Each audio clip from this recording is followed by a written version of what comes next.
on Sunday. Props and ops. Sitting pretty on a Monday. Props and ops. You know it's betting and beer with props and ops and props and ops.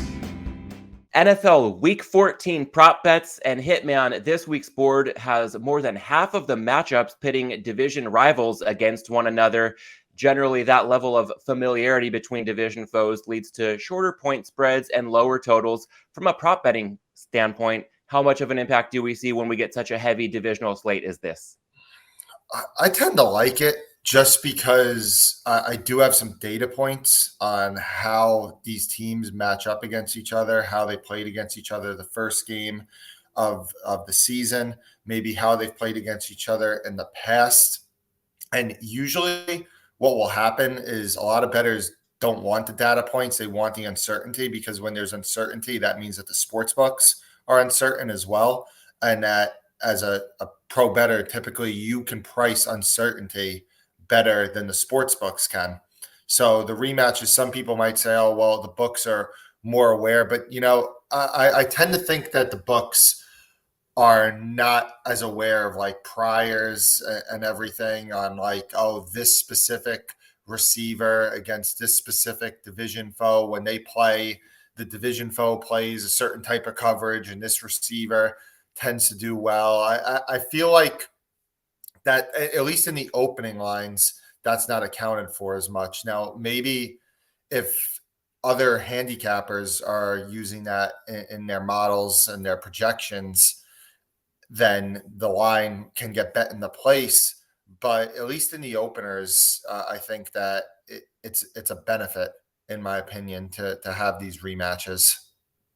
Well, staying on that topic, few division rivals more familiar with one another than the Ravens and the Steelers under the long tenures of Tomlin and Harbaugh. And I want to look at Mark Andrews in this game specifically. I know he's going to be popular among prop bettors this week. His receiving yardage currently lined at 56.5. And on one hand, last year, Tyler Huntley had a pretty good connection with Andrews when those two played together. And on the other hand, this week, some health questions with Andrews. We're not sure how close to 100% he's going to be come Sunday. Hitman, any thoughts on Andrews' receiving yards over under 56.5? I think if you like over, you play it now. This is going to be a very, very popular play amongst services and influencers that are moving some of these lines. Mark Andrews actually opened at 51.5 receiving yards, went up to 53.5, and it's just been steadily climbing up just a little bit. There was services giving out the DraftKings only lines on Andrews over, and it's been just moving it just very steadily. And I think that by the time, like I said, Sunday, it's going to be more popular. It wouldn't stun me if it closed in the low 60s. Now, at 56.5, am I getting involved personally? I mean, I like it. I'm a little bit concerned over the fact that Andrews has been banged up and he hasn't had the same production since he's been banged up. And even last week, like his line was 58.5. And right before game day, there was a big move on him where he closed like 51.5.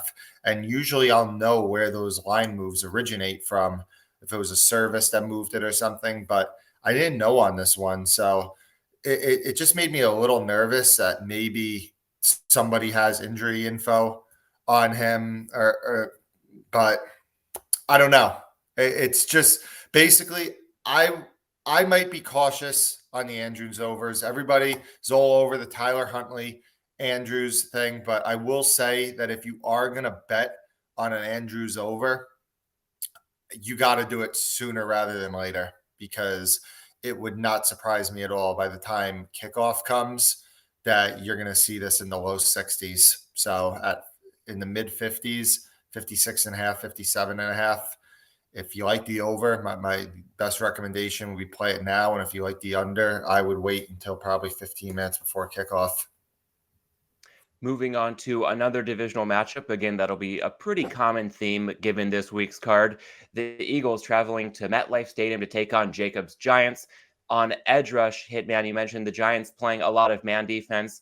and that could potentially open up some opportunity for a couple of key players in the Eagles offense.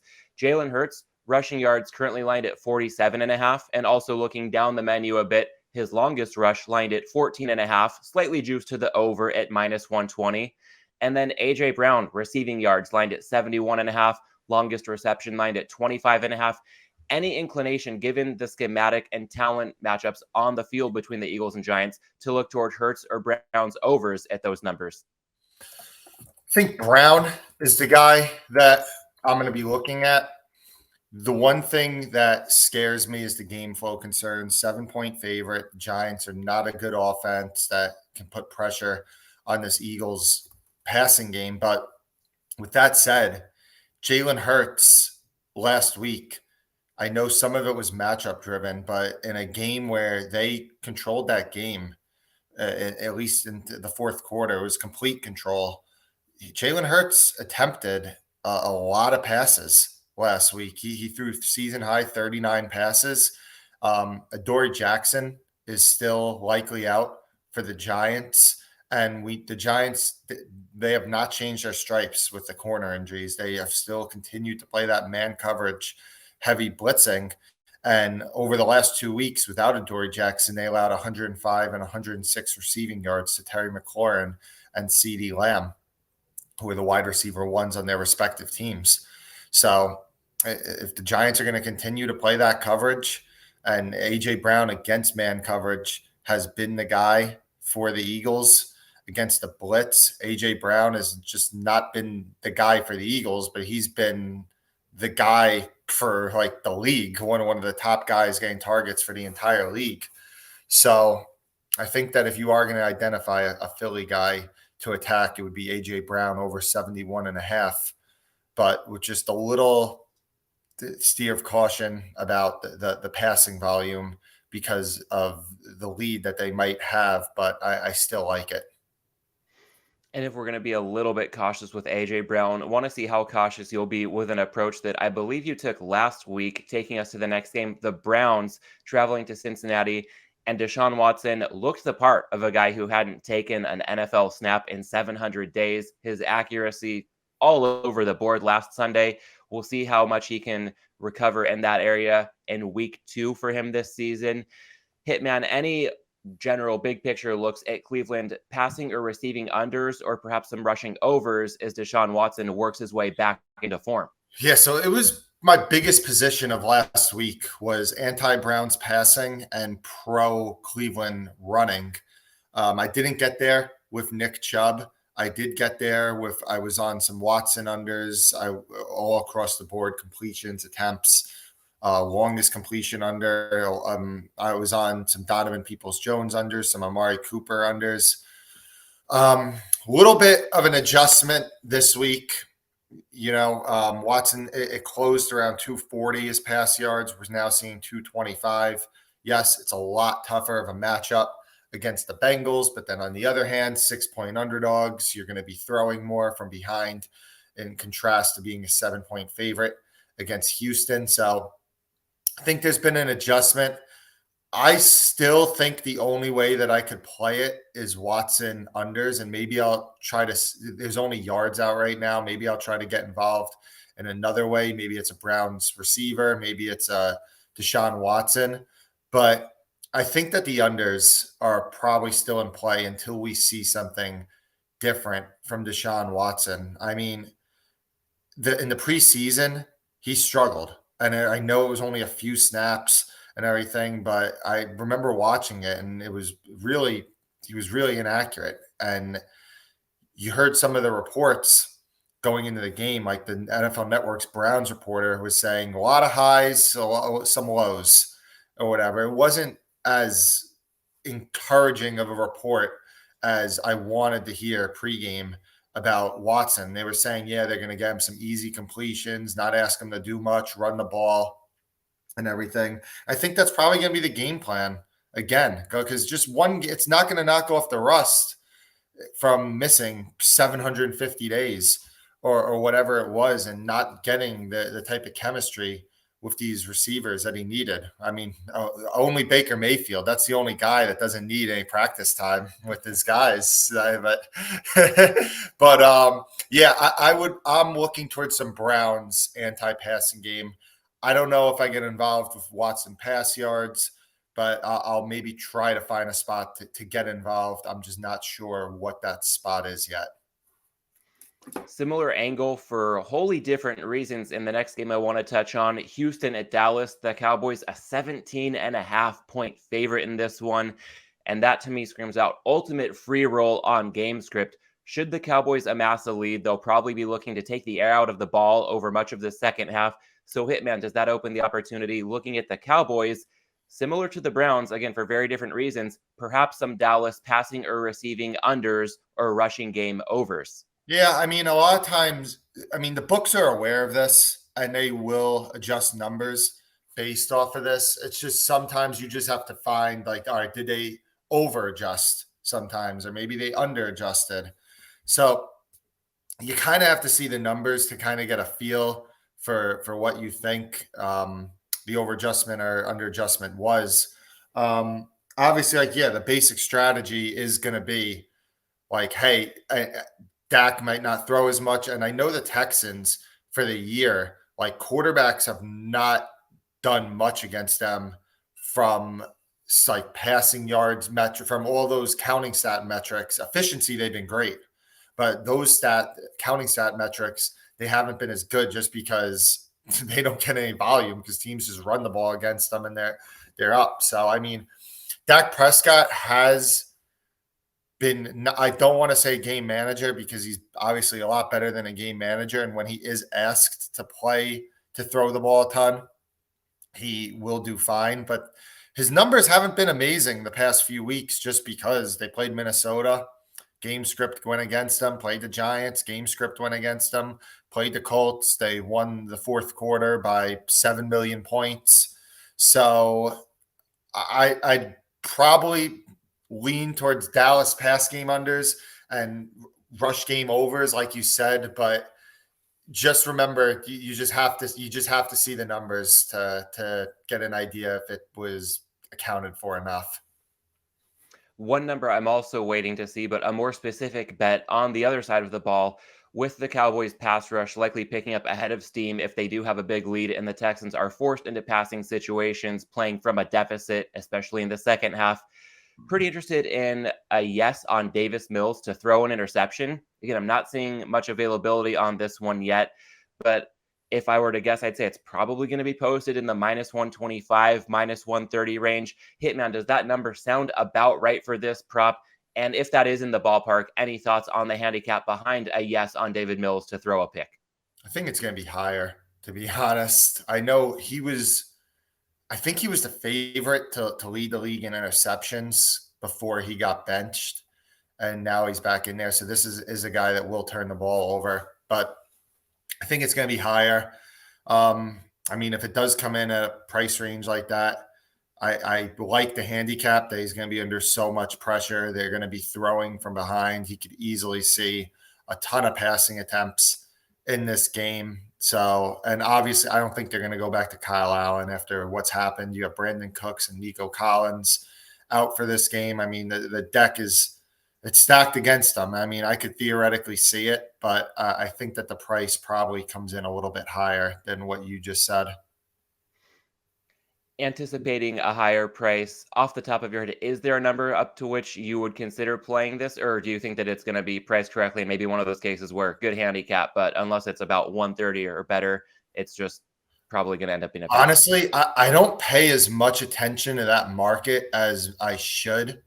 So it's hard for me to accurately say. Like, I wish I could just remember what the week-to-week prices were on him in previous weeks, and then I would be able to get a better gauge of what it should be.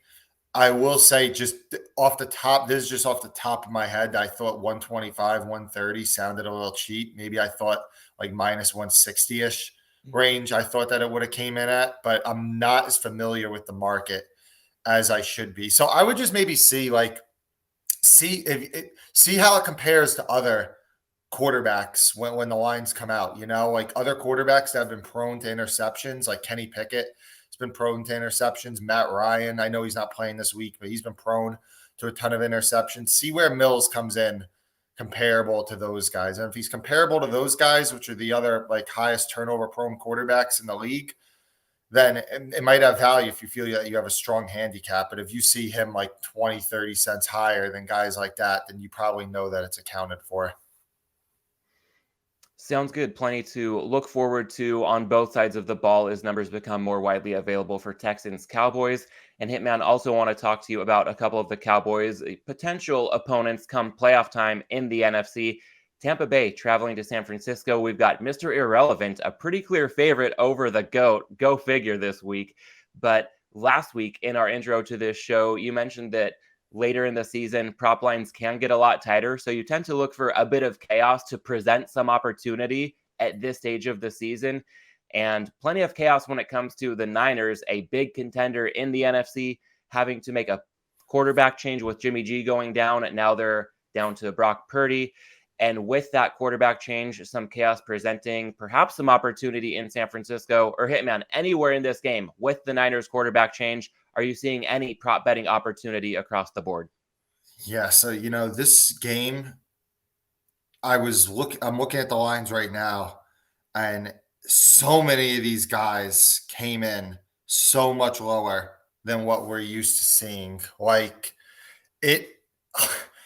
it's gonna make it appealing for a lot of guys to bet overs in this game. And the total's 37, and that's why the lines are so low. But like Mike Evans, 49.5 receiving yards. Like his number has not been that low, like ever for the last years. So it's like, are you really going to play a Mike Evans under at the lowest number that it has been like ever for the who knows how long in his career if there wasn't injury concerns?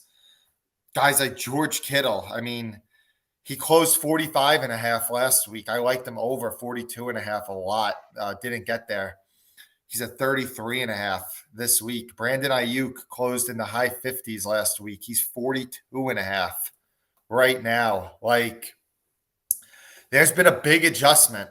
And I will say that I think the change hurts the Niners receivers as far as big plays go. Like, I think maybe it hurts Ayuk more than anybody because he is more the vertical threat and the intermediate threat on the Niners. And all Brock Purdy, his production for the most part was checkdowns last week. Now, he does have some great checkdown receivers that can turn 2-yard passes into 20-yard gains and everything. But like a guy like Ayuk isn't that guy. They're going to do that to Debo and to Christian McCaffrey. So I lean towards Ayuk unders, but again, like if you're going to bet any under on these guys, like every player I'm looking at, they're at their absolute lowest for the entire season.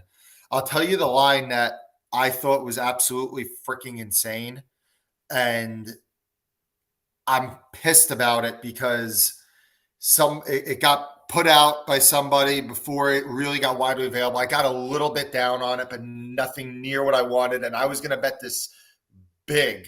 Was they put Chris Godwin at 5.5 receptions at minus 140-ish, I think. And I'll read you Chris Godwin's stat lines this year in games that he didn't have to leave because of injury. Receptions wise, 7, 6, 6, 7, 6, 7, 6, 12, 8.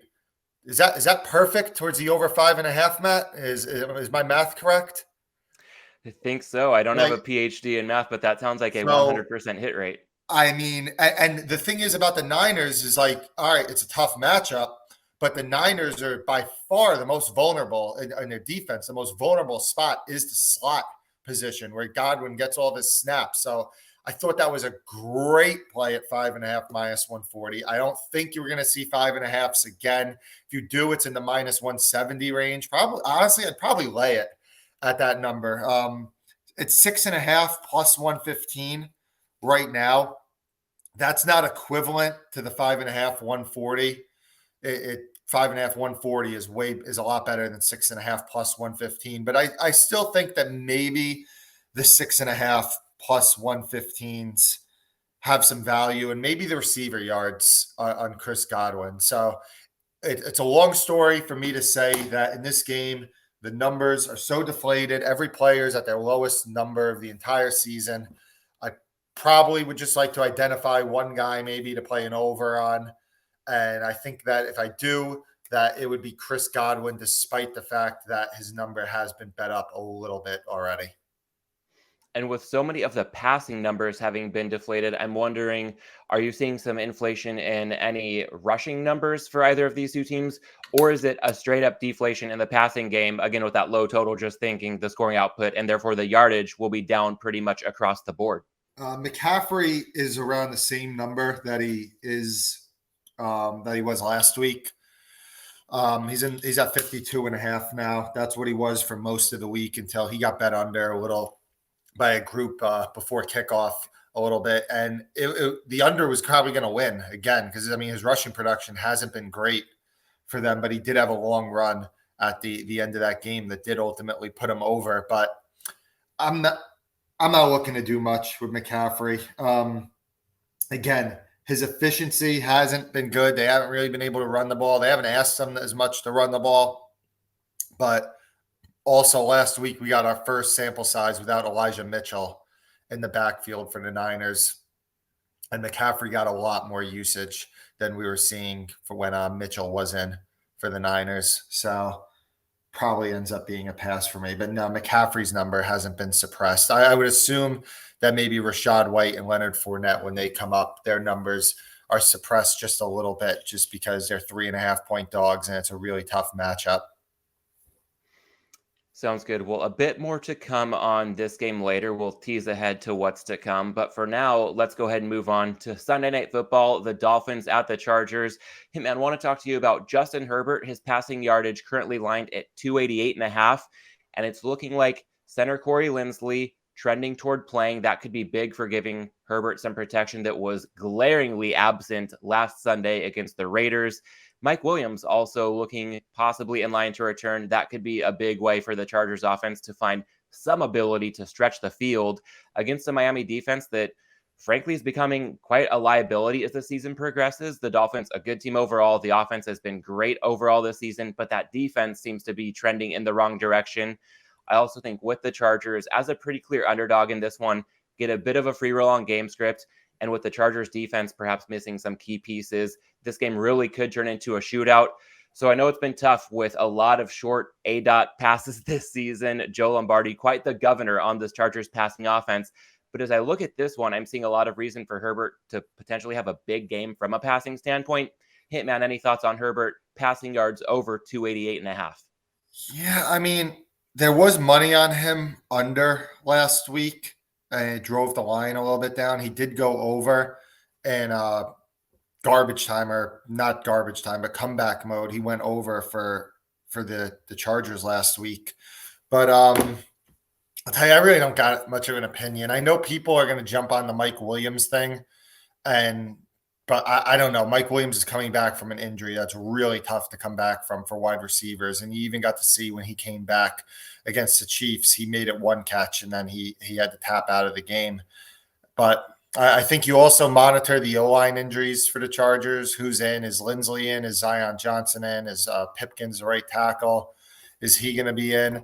I think you got to monitor. I think if you're going to play an over on Herbert, you got to probably make sure that these linemen, at least you get two of the three, will be in the game for the Chargers. I mean, obviously, I'd like to have Mike Williams back in if I'm playing the over, but I'm also not going to fully rely on him just because he is at such a high risk of a re-aggravation. So I don't know. I mean, I don't have much of an opinion. I kind of like Austin Eckler under 48.5 rushing yards.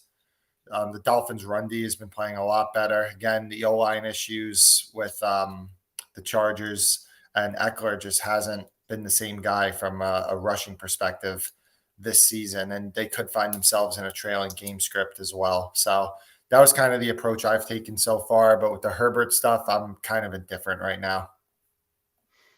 All right, fair enough. Well, we'll get to some picks on which you're not feeling indifferent this week. But first up, one order of housekeeping. Want to let everybody know Thrive Fantasy is a daily fantasy sports and esports app for player props. And with Thrive, you can eliminate hours of research and focus on the top tier players that have the biggest impact on the game. Here's how it works. Choose 10 out of the 20 available player props to build your lineup. Each prop is assigned a fantasy value for both the over and the under based on how likely it is to hit. And hit the most props, rack up the most points, and you're in for a share of the prize pool. And speaking of that prize pool, Thrive has over $200,000 in guaranteed prizes weekly. To get in the game, download the Thrive Fantasy app on the App Store or the Play Store, or by visiting their website at www.thrivefantasy.com. And when you sign up, make sure to use that promo code HAMMER today, and you will receive a 100% instant first deposit match up to $100. All right, Hitman, let's lock in some official plays for the Props and Hops Week 14 portfolio. What do you got for us this week? Let's go with A.J. Brown over 71.5 receiving yards. We spoke about that one already, and I'm looking at some of the other plays that I made. Let's go with Austin Eckler under 48.5 rushing yards for the Chargers. All right, I like that look on Eckler. It is a good kind of counterpoint to my look at Herbert over. A lot of similar reasons to look that way if the Chargers are trailing. If it becomes a shootout, they might not be able to do too much on the ground. Not like they've been able to do much on the ground anyway all season long. So I will be on Eckler with you. And Brown was the prop that I was planning to lock in as well. So I'll be aligned with you on both of those. And at this stage, want to get to not one, but two teasers this week. First up, going to go outside the box a bit. Hitman, I'll be curious for your thoughts on this one. Looking at a 7-point teaser, good up to -140. And this would be playing Tampa Bay up to +10.5 at San Francisco, paired with Kansas City -2.5 at Denver. And full disclosure, I got all the Chiefs teaser exposure I wanted with the Bills when Buffalo was not a double-digit favorite. So this will be more of a pizza bet for me, but I would like it if I didn't have Chiefs exposure already. I know it's going a bit outside the lines here. Tampa Bay, not a long teaser leg in the sense that we're not crossing through both 3 and 7, but I think there's a subtle advantage in play here that we don't often see. For the Bucs, they're currently a 3.5-point underdog, but that +3.5 is heavily juiced at -120. So if anything, this line is tilting toward moving to 3. And with a teaser, we get to neutralize the VIG. You're paying the same price to tease the Bucs up 7 points, whether that +3.5 is at -120 or at even money. So essentially, we're getting almost 7.5 points for the price of 7. And for good measure, this game has a really low total. Hitman, you touched on it earlier, some 37s out there, a lot of 37.5s. That really magnifies the relative value of each point we get in teasing the Bucs up. And bottom line here, if somebody just wants a simplified version of the story, we're asking the GOAT, Tom Brady, to stay within 10 points of Mr. Irrelevant. So that's enough of a nudge to get me in play on the Bucs up to +10.5. A much simpler handicap with the Chiefs, basically just taking the vastly superior team to do little more than win outright. So Hitman, when it comes to a 7-point teaser, again, good up to -140, Bucs +10.5 at the Niners, paired with the Chiefs -2.5 at the Broncos. What do you think of that one? I mean, you explained it perfectly on if you're going to play a non-long, you're going to play something like that where the total is extremely low, as you said, and the market, it's not the Niners, or excuse me, the Bucs aren't 3.5-point underdogs in the market. They're 3.25 underdogs in the market. So if you're getting, when there's a lot of books that are split right now between having the Bucs +3 even money or +3 -120-ish, you're getting essentially that free half point on the Bucs leg. You're not getting a 7-point teaser on the Bucs leg. You're getting a 7.25-point teaser on the Bucs leg. So if you're ever going to do non-wongs or anything, then that would be an example of when it would make logical sense. I thought you explained it fine. All right, and moving on to that more standard Wong teaser model, 2-team 6-pointers that we've been playing all season with a bit more success recently. Thank goodness, after the way it started out for the first couple months of the season. I am looking at the Ravens up to +8 at Pittsburgh, paired with the Eagles down to -1 at the Giants. And with each of these legs, I'm seeing some parallels to that Tampa Bay handicap. For the Ravens-Steelers game, a low total, even lower than that Tampa-San Francisco total, 36.5 is the total for Baltimore at Pittsburgh. And that really jacks up the relative value of each point we get and teasing the Ravens up through a touchdown. And with Philadelphia, similarly, I know we're not teasing through the 7 if they're currently a 7-point favorite, but that line is juiced towards 7.5. Wouldn't be surprised to see it get there. Apologies to Jacob and his rooting interest in the Giants. But if we see this one tilted towards 7.5, it's a similar case of getting almost 6.5 points for the price of 6. So Hitman, a bit more of a standard teaser play here. What are your thoughts on the Ravens +8 at the Steelers paired with the Eagles -1 at the Giants? Probably the best 6-point look on the board. So there's no opposition from me. I especially like the Ravens leg because these two teams, literally all they do is play close games.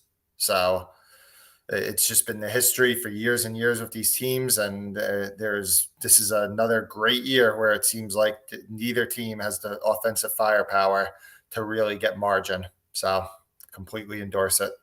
Yeah, that Ravens leg just feels like dynamite right now. A little bit tough to find an optimal second leg for it. I do like the Eagles, but a lot of bettors might be considering the Vikings, taking them up to +8 at Detroit. That would be Arizona. my look. Yeah, that would probably be my favorite look personally. But I bet the Vikings against the spread. So that's why I'm probably not going to get too much exposure on it. But if I didn't have a previous Vikings ATS pick, I think that would be my favorite look personally. But no issue with the Philly one.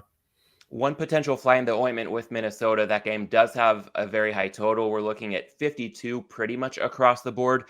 Would that give you any trepidation considering in teasers with underdogs, we often want low totals, or do you just see enough of a handicap from the matchup between these two teams that you would still go full speed ahead with Minnesota? Yeah, I mean, the reason I like it more is because I have value on the spread. So I have value on the spread. So, I mean, if I think that the line should be Vikings, pick 'em, Vikings -1, and the spread is +2, obviously on my numbers, if you were just to have do a teaser for my numbers, the Vikings would be teased from pick 'em to +6, but you're teasing them now through 7 to get them to +8. So I just have more value on the Vikings personally as a side, which means that I have more value on the teaser. But that's just my personal handicap. Some people think that line's right. And then, yeah, if you think that line's right, then no issue with Philly as a second leg. Sounds good. And one more teaser like people will be looking at that I feel like we can at least touch on briefly here. Monday Night Football, Arizona hosting the Patriots. The Cardinals can be teased up to +7.5. And that fits the model. I would just think a fly in the ointment there would be the matchup of Bill Belichick against Cliff Kingsbury. I feel like that just adds an element of variance that I don't usually want when I'm taking an underdog up through a touchdown. Hitman, where would you rank the Cardinals as a teaser leg on this week's totem pole? Baltimore would be 1, Minnesota would be 2, Eagles would be 3, and that one would be 4. All right, I think we're seeing pretty much eye to eye there. I'm giving a slight nudge to the Eagles, maybe trusting the market a bit more in that Vikings-Lions game, and maybe that high totals keeping me off the Vikings as a teaser leg just a bit. I'll probably get some exposure as well. But we'll go ahead and give a rapid fire recap of this week's portfolio. Hitman on A.J. Brown over 71.5 receiving yards and Austin Eckler under 48.5 rushing yards. 2 teasers in pocket as well this week. A 7-point teaser, good up to -140. Tampa Bay +10.5 at San Francisco, paired with Kansas City -2.5 at Denver, as well as a 6-point teaser, good at -120 or better. Baltimore +8 at Pittsburgh. And let's say officially paired with Philadelphia -1 at the Giants. At this stage, guys, as we round the corner, let's turn to the hops as we always do. Jacob, what do you have on tap for this weekend? So this weekend, bit of plans. World Cup, as always, is part of my interest in the weekend. But I am going to actually a comedy show tomorrow night. I'm going to see Bert Kreischer live. Not sure if you guys have heard of him, but he's pretty popular, I'd say. So unfortunately, as far as the hops go, usually arenas don't have the best sort of selection there, so I'll have my eyes out for probably just standard stuff like Blue Moon, but I'm hoping at the Scotiabank Arena they do have Creedmoor. I don't know if Creedmoor has any sort of popularity in the U.S. whatsoever, but the brewery is about 2 hours north of where Toronto is, and their lager, as far as lagers go, which I'm not usually the most interested in, I would say it's quite tasty, has a bit more flavor than your standard sort of lager. You have to pay more of a, not necessarily a premium price, but as it comes to lagers, a little bit more expensive there, but worth the money in my opinion. So if I can have a Blue Moon or some Creemore on draft this weekend at the arena, that will be my go-to. Sounds like a good approach. I'm not going to be seeing a comedy special in person this weekend, but I will be watching one that'll tie in with my hops experience. This evening, my wife and I planning to check out Sebastian Maniscalco's new special on Netflix, and my hoppy companion for that viewing experience going to be double dry hopped Pliny the Elder. This is a West Coast double IPA made by Russian River Brewing Company out of Santa Rosa, California. Clocks in at 8% ABV. And a lot of listeners might know of Pliny the Elder as a legendary West Coast double IPA by Russian River. Slightly bitter, some citrus, pine, and floral notes. And double dry hop Pliny the Elder, basically that legendary OG on steroids with that hoppy flavor. Russian River canned its latest batch recently and delivered it to my doorstep. So I got to say, it is a great day to be alive. Looking forward to some stand-up comedy on my end as well this weekend, alongside some double dry hopped Pliny the Elder. Hitman, I know last week when we were going through this segment, you said that you don't have a lot of fun on weekends. It's a lot of betting. I know you're going to get to Atlantic City pretty soon here, but tell us something fun that you've got lined up for yourself and perhaps your fiance this weekend. Nothing this weekend. Tuesday, I'm going to New York City. Rare day off for me. Not going to do much betting stuff. And we're going ice skating and seeing the tree and all those lovey-dovey things, going to a nice dinner. There's a nice bar, like that's Christmas themed. I'm going to Mariah Carey concert, listening to her sing about Christmas.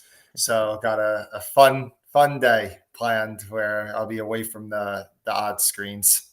Oh, man, I'm going to need to keep my wife away from you this next few days because that sounds like her ideal way to spend a winter afternoon and evening in New York City.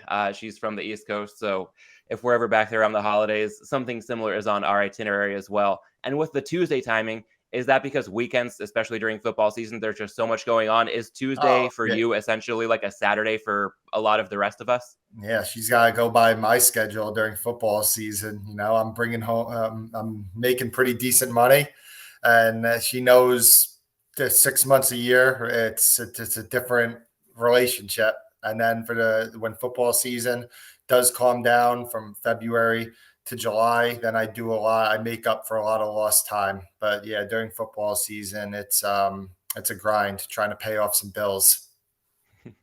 There we go. So Mawaya's words from Hitman to take us home. As we wrap up, I want to encourage everybody who is not doing so already to follow him on Twitter at Hitman428. You can also follow me at mlandis18. A quick programming note, next week's episode of Between the Lines featuring Suma, Jacob, and myself likely going to be coming out on Tuesday, a day earlier than usual to accommodate a conflict on my end. Make sure to subscribe to Props and Hops wherever you get your podcasts to have Between the Lines hit your feed as soon as it's published. In the meantime, want to thank everybody for tuning in today and wish you the best of luck. Enjoy Week 14 in the NFL, everybody, alongside your betting and beer adventures this weekend. Props and ops and props and ops.